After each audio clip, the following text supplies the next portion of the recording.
बरेच दिवस झाले काहीतरी स्पेशल खावंसं वाटत होतं, म्हणून कडकनाथ चिकन ऑर्डर केलं.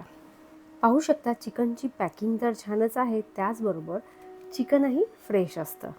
आपण मागवलेलं सर्व चिकन मी स्वच्छ धुवून घेतलं.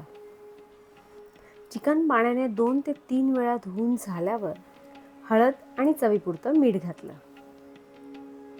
त्याचबरोबर अद्रक, लसूण आणि कढीपत्त्याची पेस्ट.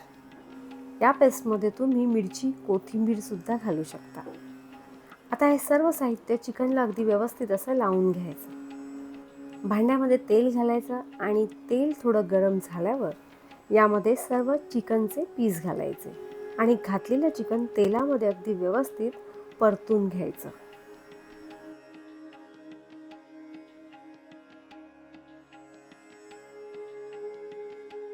चिकन तेलामध्ये छान परतून झाल्यावर यामध्ये लागेल तितकं, म्हणजे चिकन पाण्यामध्ये बुडेल इतकं पाणी घालायचं आणि यावर झाकण ठेवून चिकन चांगलं शिजवून घ्यायचं.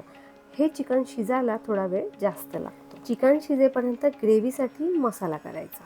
आता चिकनची ग्रेव्ही तुम्हाला किती पातळ किंवा घट्ट पाहिजे त्यानुसार किसलेलं असं सुकं खोबरं घ्यायचं. तुम्ही ओल्या खोबऱ्याचाही वापर करू शकता. खोबरं छान असं सोनेरी रंग येईपर्यंत भाजून झाल्यावर काढून घ्यायचं. खोबरं भाजून झाल्यावर त्याच भांड्यात थोडंसं तेल घालायचं आणि यामध्ये कढीपत्ता घालायचा. अद्रकचे तुकडे असे बारीक करून घालायचे, त्यामुळे ते मिक्सरला अगदी व्यवस्थित बारीक होतात. आणि त्याचबरोबर लसूण. आता हे घातलेलं सर्व साहित्य तेलामध्ये छान असं परतून घ्यायचं. त्यामुळेच त्यांचा स्वतःचा असा फ्लेवर छान खुलतो. आता यामध्ये पातळ चिरलेला कांदा घालायचा. कांदा आणि घातलेलं सर्व साहित्य छान चांगलं भाजून घ्यायचं. अगदी सोनेरी रंग येईपर्यंत भाजून घ्यायचं. आणि महत्त्वाचं म्हणजे तुमच्याकडे जर अशी हिरवीगार कोवळ्या देठाची कोथिंबीर असेल तर ती देठासकट ह्यामध्ये घालायची. कोथिंबीरीचाही फ्लेवर या मसाल्यामध्ये छान उतरतो. आता हे सर्व साहित्य छान भाजून झाल्यावर खोबऱ्यामध्ये जसं काढून घ्यायचं आणि थंड झाल्यावर ते मिक्सरला बारीक करायचं. पाहू शकता आपण घेतलेलं सर्व साहित्य थंड झाल्यावर मिक्सरच्या भांड्यात घालून आपण ते असं बारीक करून घेतलं आहे.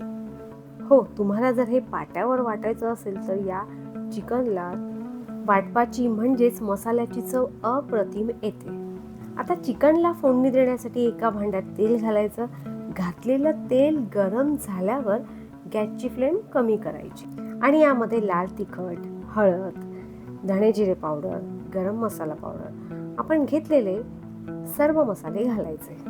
गॅसची फ्लेम कमी केल्यामुळे आपण घातलेले सर्व मसाले तेलामध्ये करपत नाहीत आणि त्यामुळेच आपण केलेल्या चिकनला छान तरी येते. आता आपण केलेला मसाला म्हणजेच वाटप या तेलामध्ये छान परतून घ्यायचा. हो, वाटप घातल्यावर मात्र गॅसची फ्लेम मिडियम करायची, हाय करायची नाही. वाटपाला तेल छान सुटल्यावर यामध्ये आपण शिजवून घेतलेलं चिकन घालायचं. आपण हे चिकन असं शिजवून घेतलं आहे. तुम्हाला जर हे चिकन कुकरमध्ये एकाच दुसरी शिट्टी काढून शिजवायचं असेल तर तुम्ही तसंही शिजवू शकता. आपण चिकन शिजत असताना सुद्धा त्यामध्ये मीठ घातलं होतं. बरं, वाटपात मीठ घातलं नव्हतं तरीही चिकनची चव बघून चवीपुरतं पुन्हा थोडंसं मीठ घालायचं, जास्त मीठ घालायचं नाही. आता काय, चिकन आधी शिजलेलंच आहे आणि त्याचबरोबर चिकनला छान खळखळून एखाद दुसरी उकळी आली की यामध्ये वरून छान बारीक चिरलेली हिरवी कोथिंबीर घालायची.